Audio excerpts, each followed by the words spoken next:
வணக்கம். இது அக்ஷரம் அக்ஷயம். இன்றைக்கி நம்ம ராஷ்டிர பாஷா பாட்டிய புஸ்தக் அதில் இருக்கக்கூடிய பாகு 1ல் இருக்கிற பத்தியில் 3வது பத்தியவான சுக்கு துக்கு அது பார்க்க போகிறோம். சுக்கு துக்கு சுகமும் துக்கமும் மகிழ்ச்சியும் கவலையும்.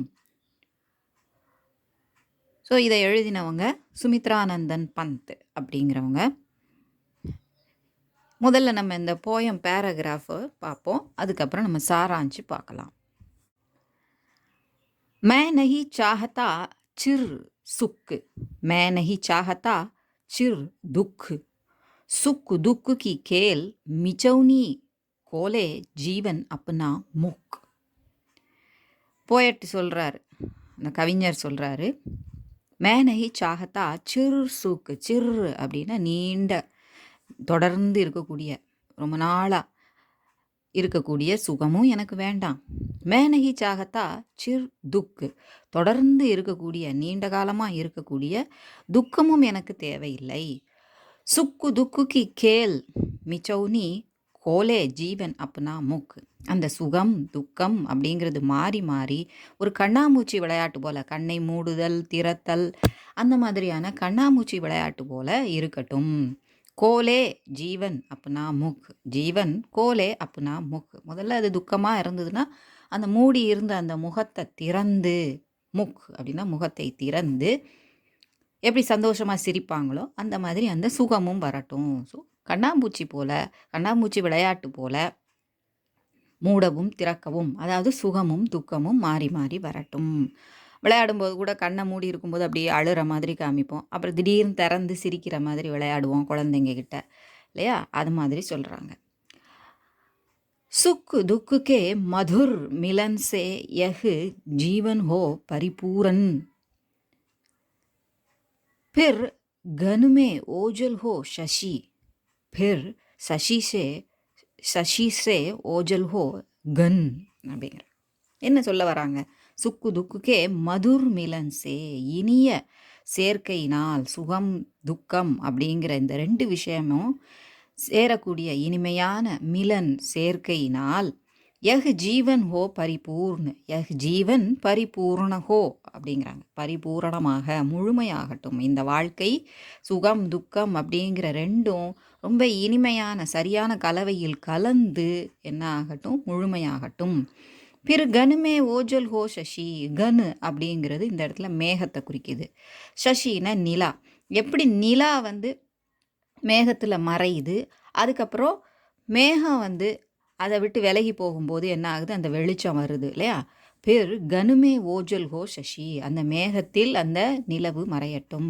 பிற சசிஷே ஓஜல் ஹோ கன், அதுக்கப்புறம் அந்த மேகம் விலகின பிறகு நில ஒளி வந்ததும் அந்த மேகங்கள் அந்த அளவுக்கு தெரியாமல் நிலா அதை விட பிரகாசமாக தெரியுது இல்லையா? அதுபோல் ஓஜல் ஹோனானா மறைஞ்சு போகிறது, வேனிஷ் ஆகிறது, காணாமல் போகிறது அப்படிங்கிறதுக்கு சொல்கிறாங்க. ஸோ இதனால் அது மறைக்கப்படட்டும், அதனால் இது மறைக்கப்படட்டும், சுகத்தால் துக்கம் மறைக்கப்படட்டும், கொஞ்ச நாளைக்கு துக்கத்தால் சுகமும் மறைக்கப்படட்டும். அப்போ தான் அந்த சுகத்தோட அருமை நமக்கு தெரியும் இல்லையா? நிழலின் அருமை வெயிலில் தெரியும் அப்படின்னு சொன்ன மாதிரி சொல்கிறாங்க. அடுத்ததாக, ஜகு பீடித்து ஹே அதி துக்கு சே, ஜகு பீடித்து ரே அதி சுக்கு சே, மானவ் ஜகுமே பண்ட் ஜாவே சுக்கு துக்கு சுக்கு சே और சுக் துக்கு சே. இந்த இடத்துல அவுக்கு மேலே ஒரு அப்பாஸ்ட்ரஃபி போட்டிருக்காங்கன்னா அது மாத்திரை அளவுக்காக அந்த எழுத்து எழுதாமல் இருந்திருக்கலாம். பட் நம்ம இங்கிலீஷ் போயத்துலேயும் நிறைய பார்த்துருப்போம், நிறைய இடங்கள் இந்த மாதிரி போட்டு விட்ருப்பாங்க. அந்த எழுத்து அந்த வார்த்தையை நம்ம அண்டர்ஸ்டாண்ட் பண்ணிக்கணும், இதுதான் அப்படிங்கிறத நம்ம தெரிஞ்சுக்கணும். அவுர் அப்படிங்கிறத சொல்ல வராங்க. மாத்திரை அளவுக்காக சில எழுத்துக்களை குறைச்சிட்டு இதை போடுறதுண்டு. ஸோ ஜகு பீடித்துகே, ஜகு அப்படின்னா இந்த உலகம், இந்த உலகம் பீடித்துகே தாக்கப்பட்டிருக்கிறது, பாதிக்கப்பட்டிருக்கிறது, படுகிறது. எதனால்?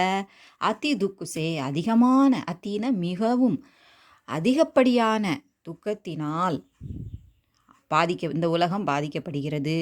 அதே போல் அதிகப்படியான சுகத்தினாலும் இந்த உலகம் பாதிக்கப்படுகிறது. மானவ் ஜகுமே பாண்ட் ஜாவே. ஸோ இந்த உலகத்தில் இந்த ரெண்டுமே மனித வாழ்க்கையில், மனித உலகத்தில் இந்த சுகம் துக்கம் அப்படிங்கிறது பண்ட் ஜாவே. பண்ட்னா அப்படின்னா பிரிக்கப்படுதல், பிரிக்கப்படட்டுமே. எது? சுகமும் துக்கமும். சுக்கு துக்கு சுக்குசே அவரு சுக்கு துக்குசே. அது எப்படி பிரியணுங்கிறாங்க. துக்கம்ங்கிறது சுகத்தால் பிரிக்கப்படட்டும், அதாவது பகுக்கப்படட்டும், டிஸ்ட்ரிபியூட் பண்ணி வரட்டும் அப்படின்னு சொல்கிறாங்க. அதே மாதிரி சுக்கு அப்படிங்கிறது துக்கால அப்படின்னு சொல்கிறாங்க.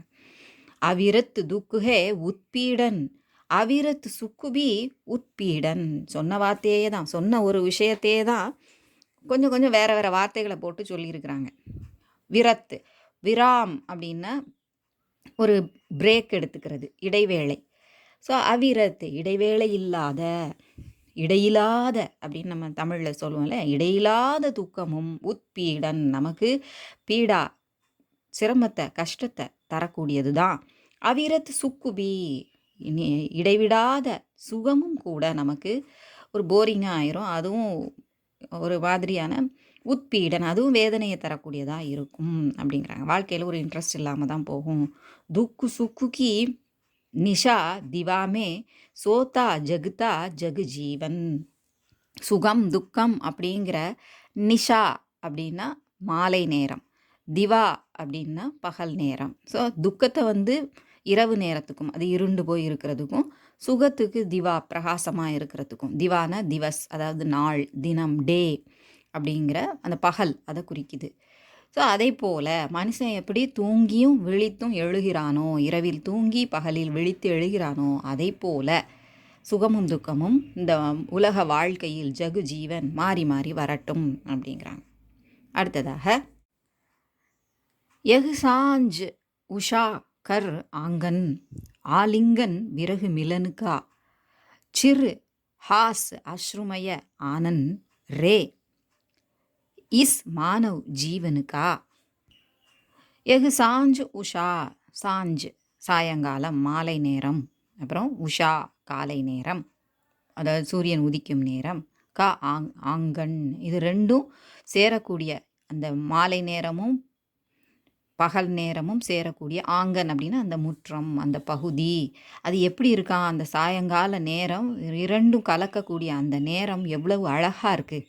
அதே போல தான் தனி நாள் பகலை விட தனி இரவை விட ரெண்டும் சேர்ந்து இருக்கக்கூடிய, ரெண்டும் சேர்ந்து அப்படி தனித்தனியாக பிரியக்கூடிய அந்த நேரம் இருக்குது இல்லையா, ஆங்கன், அந்த அந்த வெளி, அந்த இடம் அப்படின்னு சொல்கிறாங்க. ஸோ அது எப்படி அழகாக இருக்கிறதோ.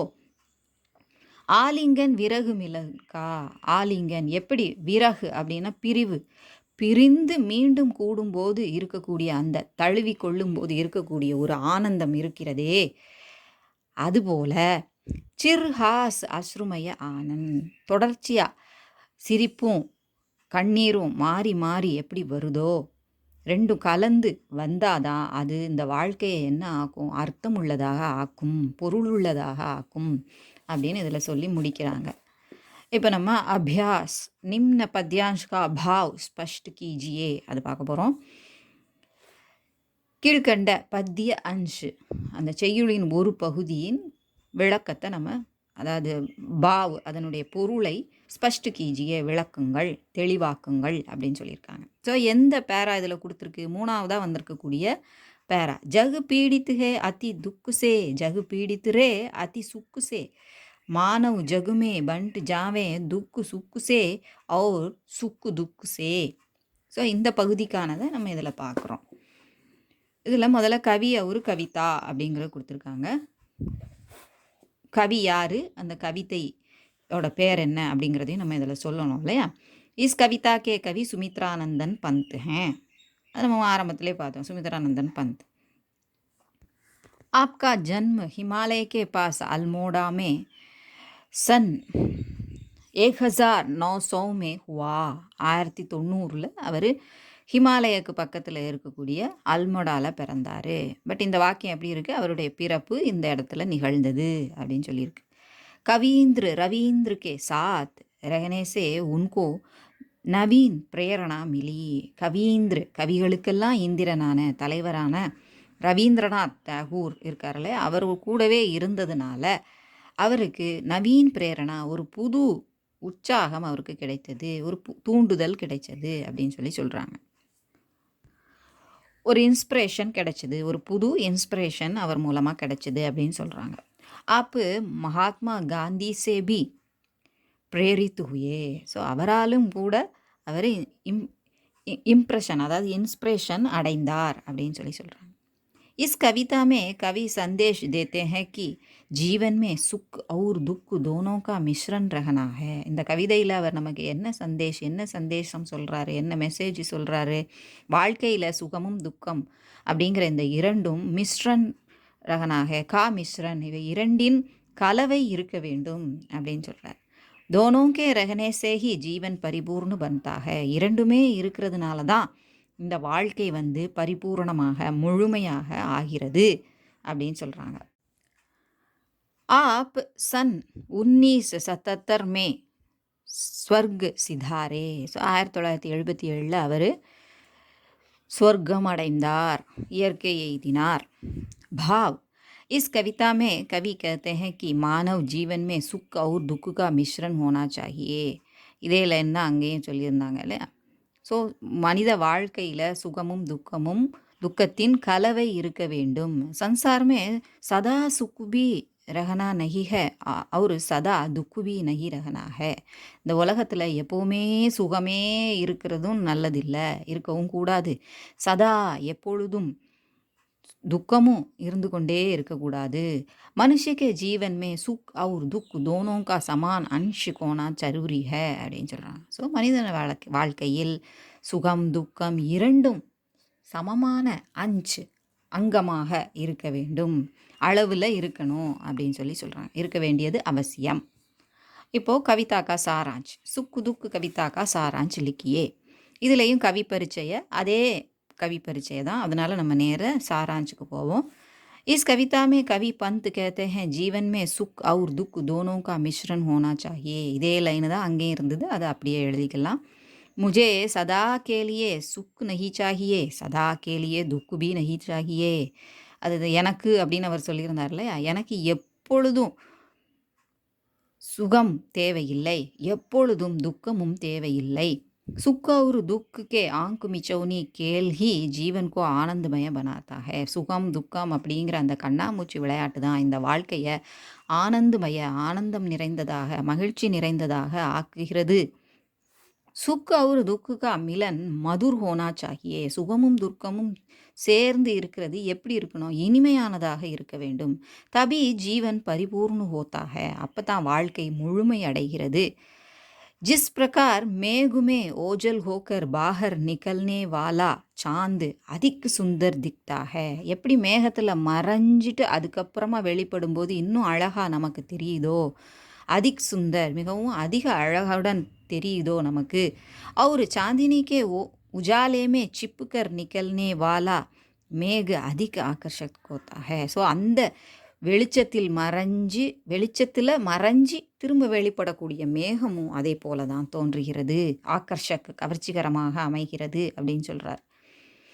उसी तरह दुख और सुख के खेल से जीवन अधिक आकर्षक बन जाता है. उसी तरह அது போலவே துக்கம் சுகம் அவை இரண்டும் ஒன்றுக்கொன்று கண்ணாமூச்சி விளையாடும்போது அது மிகவும் அதிக கவர்ச்சியுடன் திகழ்கிறது அப்படிங்கிறாங்க.